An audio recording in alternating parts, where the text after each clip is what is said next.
Nevermore Notes presents Metzengerstein by Edgar Allan Poe. Right off the top, apologies for probably mispronouncing Metzengerstein and Berlificing throughout the entirety of this breakdown. I found a bunch of different ways to pronounce it. Making my mouth go around the syllables is a struggle bus for me. I'm doing the best I can. But let's kick this Poe party off. Metzengerstein was published in 1832 and it's Poe's first published short story. In 1831, Edgar Allan Poe left New York and had moved to Baltimore to live with his aunt, his brother, basically all his remaining biological family. And a little bit later that year, Poe's brother Henry Poe passed away. He had been very sickly and had struggled with alcoholism all his life. Directly after Henry's death, Edgar Allan Poe writes to his adopted foster father, John Allan, and sort of tries to mend fences between the two of them. Unfortunately, only a month later, he returns to his normal letter writing, begging for extra money and support from John Allan. So Poe originally submitted Metzengerstein and 4 other short stories to a competition with the prize money of $100. None of Poe's submission was won, but the Philadelphia Saturday Courier did publish all 5 of his short stories in their issues. At the time, it was common to publish short stories without attributing the author, and Poe would not have even been compensated. Metzengerstein claims to be in the imitation of a German style, but it's no more German than the Castle of Otranto was an old manuscript. Poe simply used this because German horror was in vogue at the time. His main source of inspiration was probably The Buccaneer by Richard Henry Dana and Poets and Poetry of America by R.W. Griswold. Metzengerstein features a young orphaned aristocrat, which has led some to speculate that there might be an autobiographical element found within the text. The young noble is unspeakably cruel after he inherits his parents' wealth. While Poe was a precocious youth, there was no record of outright cruelty. Additionally, this youth was rich and had an air of entitlement, while Poe spent most of his adult life destitute. Poe's adopted father may have perceived Poe as entitled since he was constantly begging for extra money and support, but it really is an open question if Poe ever viewed himself that way. Most people hone in on the animosity between Poe and his foster father Allan.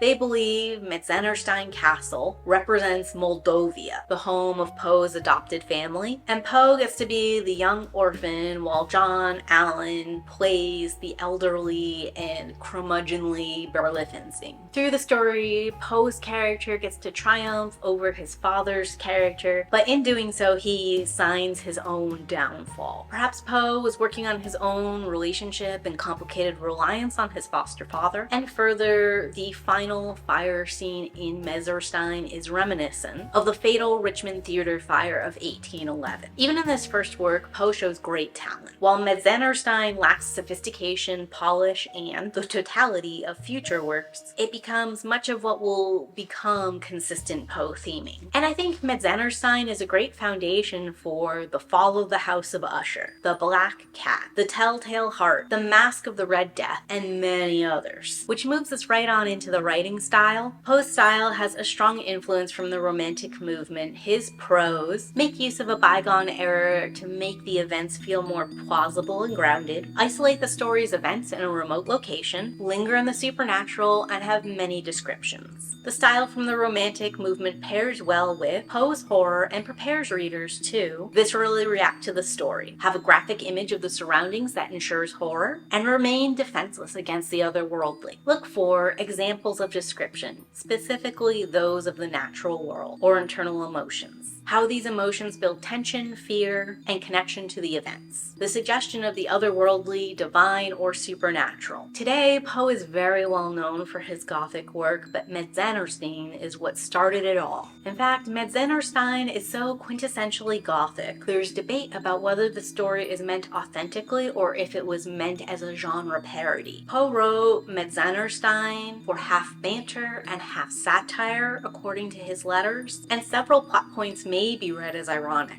For example, the prophecy given at the top happens in reverse. The presumed reincarnation of Blair Liffensberg murders Metzengerstein in revenge for something that Metzengerstein is innocent of. Do you think Poe intended Metzengerstein to be humorous? Is the irony meant to subvert reader expectation and enhance horror? Is there something chilling in a vengeful spirit killing an innocent boy of an assumed crime? Or is it a humorous error? Like the Castle of Montrano, Metzengerstein is a bit of an overwrought mess. There's verbose descriptions and melodrama written so sincerely it borders on comedy, and the cliche setting of the dark, secluded home. For some, it might cross the line between stylized ennui and a gaudy mess. Both works have these magic paintings or tapestries, a distant past in an ocean away setting, an eerie castle and a prophecy, a feuding family, a cruel ruler, multiple characters experiencing something kind of sort of supernatural. But unlike Castle of Montrano, I would qualify Metzengerstein as a significantly more pleasant read because, even this early in his career, Poe is an excellent author. Metzengerstein is short and to the point, which limits how long we have to suspend our disbelief. There is greater control over the introduction and use of these supernatural elements. Which brings us into Gothic themes. Metzengerstein shares many common Gothic elements, and they include the use of prophecy. There is an old prophecy that sort of cements the animosity between Metzengerstein and Berlifitzing. Of course, the opposite from what the prophecy predicts occurs, which sort of subverts reader expectations after setting up one specific ending. Ominous portents. A lot of the events that happen in Metzengerstein could just happen to line up, but there's also like these folklore, superstitious elements that kind of hint that something is doomed or destined to go wrong. And a doomed fate. William Berlifitzing believes that Frederick burned down his stable, when readers know he did not. And you could read Frederick's death as potentially punishment for this fire. No matter what Frederick did or did not do, he meets terrible ends. Evil. There's a hereditary family grudge, there's a spiteful old man, there's an unnecessarily cruel youth. What else could this be except for the evil inherent within all of humanity? Revenge. It's implied that the horse Frederick finds is actually a reincarnation of Wilhelm. The horse runs into the fire while Frederick is riding him, presumably avenging Wilhelm's death. Of course, ironically, for all Frederick's cruelty, we do know he was innocent, which brings us into dark romanticism as a genre that was created by Mario Praz in the 1930s. It combines the romantic and Gothic movement together, and it acknowledges that while there are a lot of romantic elements in Edgar Allan Poe's work, he focused on like the opposite feelings, emotions, and impressions that the romantic movement often sought to highlight. Dark romanticism specifically focuses in on the uncanny, human fallibility, self-destruction, judgment, and punishment. It uses anthropomorphized evil like Satan, devils, ghosts, werewolves, vampires, and ghouls to explore human nature. And unlike Gothic fiction, dark romanticism only has meaning in its relation to the Romantic period. So Poe's work are Gothic fiction, but they are also dark romanticism because of when he wrote. Which finally rolls us into discussing Metzengerstein's text, starting with the Epigraph. The original Latin from Martin Luther is here, and the English goes, "Living, I was your plague. Dying, I shall be your death." So quick refresh, Martin Luther was originally a Roman Catholic priest who led the Protestant revolt movement. He expressed these words many times in many speeches in reference to the Pope, although it's notable that there were a couple of different popes during Martin Luther's life. So Poe applies this quote to Count Wilhelm Berlifitzing. He dies, and presumably his soul inhabits a horse. The horse carries Baron Frederick Metzengerstein to his own death. The Count's human death signifies the end of Frederick's time. And in killing Frederick, Wilhelm seals his second death. Some things for us to consider. Could Martin Luther's quote apply to Frederick Metzengerstein? And if so, how? What does it mean to live as someone's plague? Is this a vengeful, a spiteful, or a just purpose? And what kind of person might connect with this sort of parasitic purpose? Bringing us into the story proper. 4. We are in a time in the past, possibly 16th or 17th century. We're in Hungary, which at the time Poe wrote Metzengerstein, it would have been part of Germany, and we're in the countryside, far removed from great cities. Metzengerstein is atmospheric. Poe introduces the supernatural through philosophic and religious ideas at the front, and we spend some time covering those long before we meet our characters or the larger plot, which brings us into the term mediopsychosis, the transmitigation at death of a soul of a human being or animal into the body of the same or different species. So basically it's a fancy word for reincarnation. We're also introduced to the French phrase that you can see here. The English translation comes from our inability to be alone. And the full context of this line in English would read, all of our unhappiness comes from our inability to be alone, and it's La Bruyere making a statement about the need one has for others. It's particularly poignant for him to make this point as he was originally middle class and was brought into the upper class, so he was often ridiculed and considered an outsider among his peers. And as an outsider, La Bruyere would have struggled with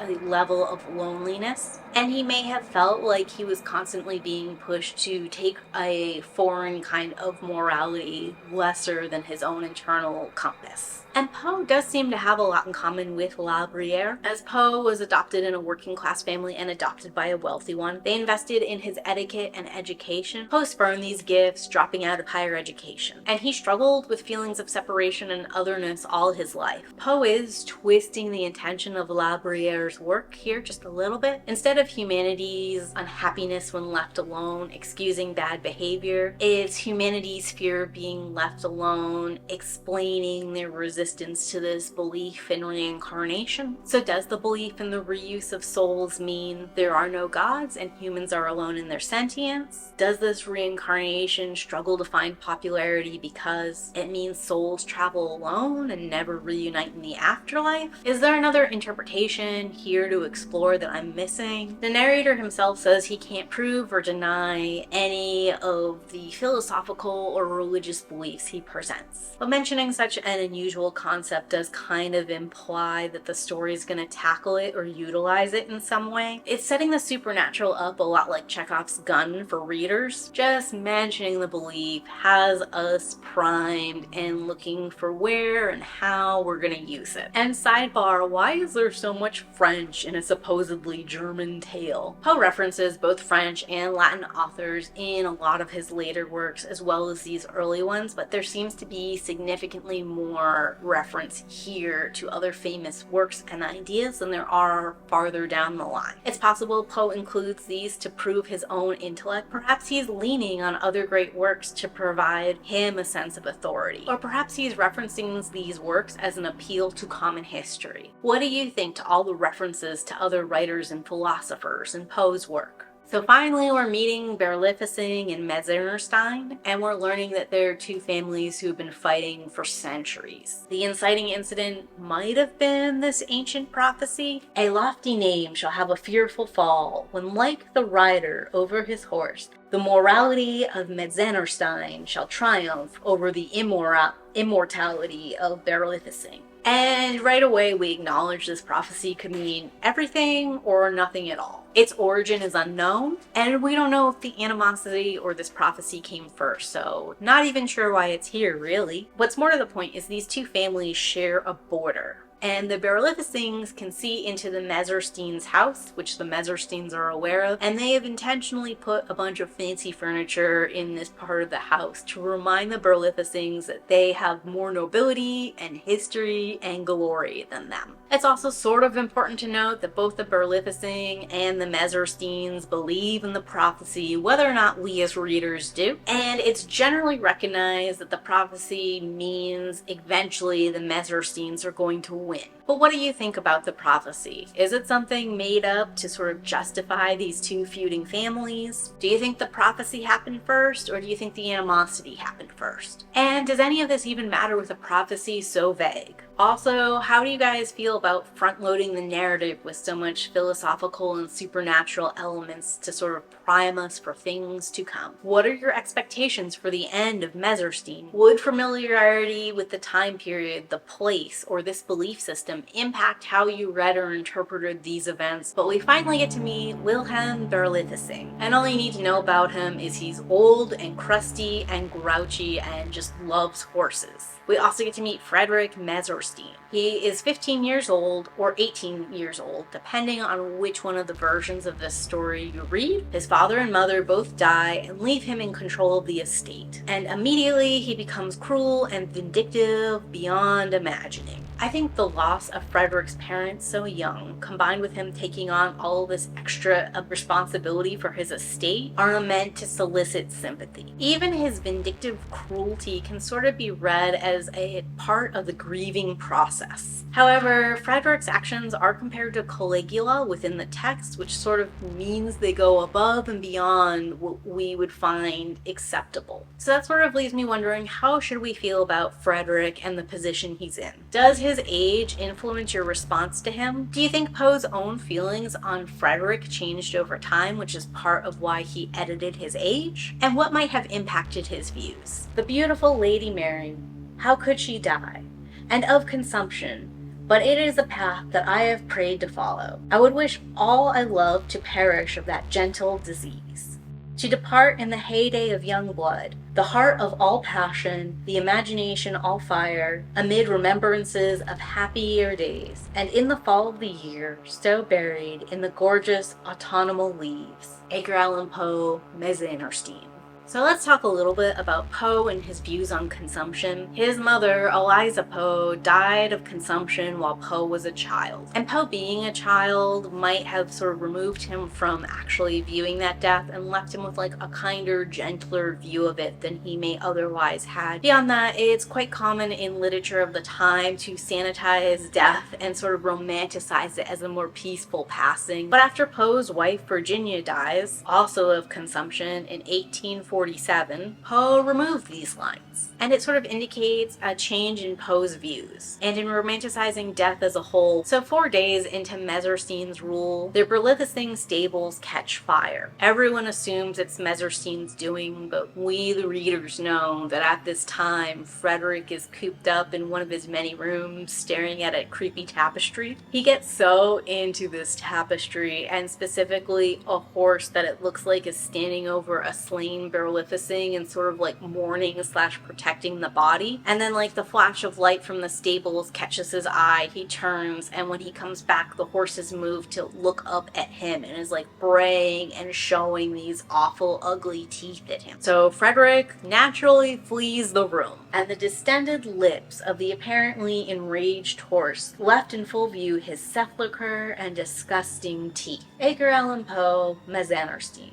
So the horse's teeth are gross, which is a classic sign of an ill horse. And it also kind of begins Poe's obsession with teeth. In his work, they often symbolize mortality. So the horse's teeth being in poor condition perhaps prophesies Metzengerstein's own imminent demise, or it might indicate the end of Berlifitzing's reign, since this like tapestry horse belongs to Berlifitzing. But Frederick gets outside and he sees a bunch of his stable hands are trying to like manhandle this very unique fiery red horse that have William Berlifitzing's initials on its forehead. And he's kind of asking them like what they're doing, which is when the servants explain that this horse is his. Originally they thought it was a horse that had escaped the Berlifitzing fire. They tried to return the horse, and the Berlifitzings had insisted they didn't have a horse like this. Frederick decides to keep the horse, and the tapestry that had the horse in it kind of disappears. So then a little bit later, Frederick learns that Wilhelm is dead. He died trying to put out the fire on his stables. Everyone in his house rejoices because his enemy is gone. Meanwhile, Frederick decides to become a recluse, riding only on that one strange new horse. He returns all invitations away, and many people sort of believe this change in his demeanor is an expression of grief, which is entirely possible. And some even choose to overlook the 4 days he spent and terrorizing everyone and everything right after his parents' death. And people gossip about the horse he's always riding on because the horse is huge and it can jump further and faster than anything they believe is natural. And this horse isn't like other pack animals. It lives solitary alone in its own stable. And it seems like no one but Frederick ever actually touched the horse. Even the stable hands trying to corral it the night it was first seen, like, never actually put hands on it. They just kind of like got it into a stall. And there's like one dissenting voice between like the love fest between Frederick and the horse. It's this page who's dismissed by others because of his youth as well as his deformity, but he notes that it looks like Frederick is afraid of the horse, and every time he gets near it, he kind of like shudders, and that the hard ride he and the horse would go on left Frederick exhausted and the horse bleeding. But the horse never seems tired, and there's something like triumphant in its air that makes it seem like it's getting one over on Frederick. The introduction of the page and this like separate kind of view is interesting because in later works Poe uses first-person narration, and this way the narrator can share with readers how they feel about events even when they're acting like everything is normal and mundane. And it sort of builds this internalized horror and this idea that they're like acting in self-preservation while secretly going out of their mind in absolute terror. And it's really a key staple in Poe's horror because internal emotions play such a large role in what's going on within his stories. But Metzengerstein uses third-person narration with fairy tale elements. It relies on accounts of others. So we need some kind of dissenting opinion or observant bystander to notice that Frederick might be secretly wigged out by the horse. But Poe needs the person who observes that to also be kind of like an outsider and easily dismissed, because otherwise why wouldn't they have intervened? And the page fills this role a little bit clumsily, like his appearance comes out of nowhere, his observational skills, his account versus everyone else's. It all feels a little bit jarring, but I think it was the only way Poe could figure out how to make this story work and not make the ending we're driving towards just feel random. So Frederick leaves to ride his horse late at night one fateful evening. This is not at all uncommon since apparently he goes riding at all hours of the night, but after he leaves, his house catches fire and there's a bunch of uproar, people looking for him, people trying to put out this fire. It just seems uncontainable. So Frederick comes out of the woods on horseback, and the horse seems entirely out of his control. It races directly into the fire where both rider and horse perish. And as the two jump into the flames, the fire's put out, and above is the white plume of smoke in the shape of a giant horse. And as Frederick was the last in the line of the Metzengersteins, they too no longer live and are stricken from the records of German nobility. So conclusions? Metzengerstein's a pretty short story, and I think it's rather straightforward. The facts tell the readers little, but it's heavy in implication, and generally lead us to a supernatural conclusion. The Epigraph by Martin Luther is evocative and meant to suggest to readers that the horse Frederick finds is actually Wilhelm reincarnated, and that Wilhelm is finally able to destroy his rival. The belief in reincarnation, the prophecy, it's all driving to this sense of foretold doom. And an alternative take is that Metzengerstein is a lost child acting out and misusing the enormous amount of authority he's found himself with. The death of his parents, combined with the death of his neighboring rival, leave him unmoored with survivor's guilt. Consumed by this guilt and cleaved from any sense of daily routine or normalcy, Metzengerstein fixates on this strange new horse, and he becomes obsessed with this only thing that is the same between his old life with his parents and his new life as head of the estate. This fixation on what his new normal will be, combined with his survivor's guilt, destroy him. And that's creepy too, because this could be you. The horror comes from a level of unnatural interference, the seemingly random selection of two families, centuries of bitterness distilled into grim ends, and an uncertain afterlife one that may be without redemption. And that's going to be a thorough analysis of everything Edgar Allan Poe's Metzengerstein seems to have to offer. As I wrap this up, you're probably going to see a works cited list over here. Just as a note, this is not an academic paper or resource, so I didn't cite it that way. And I did choose to cite everything that I read, whether or not I incorporated any aspect of it into the final product, mostly because sometimes while I was reading someone else's analysis, a thought unrelated to that would come up into my head and I'd write that down, or I'd go to sleep and wake up the next day and have a bunch of stuff that I wanted to add to this presentation. So I couldn't be 100% confident about what did or didn't belong in a resource as cited. I hope you guys have enjoyed this breakdown of Metzengerstein by Edgar Allan Poe, and I hope it enriches your ability to read these kind of stories, come up with thoughtful questions and discussion points, as well as just generally enjoy this work and Edgar Allan Poe's work as a whole. It's been a lot of fun breaking this down with you, and I hope you guys will join me for the next one of these Nevermore notes. Until then, keep reading.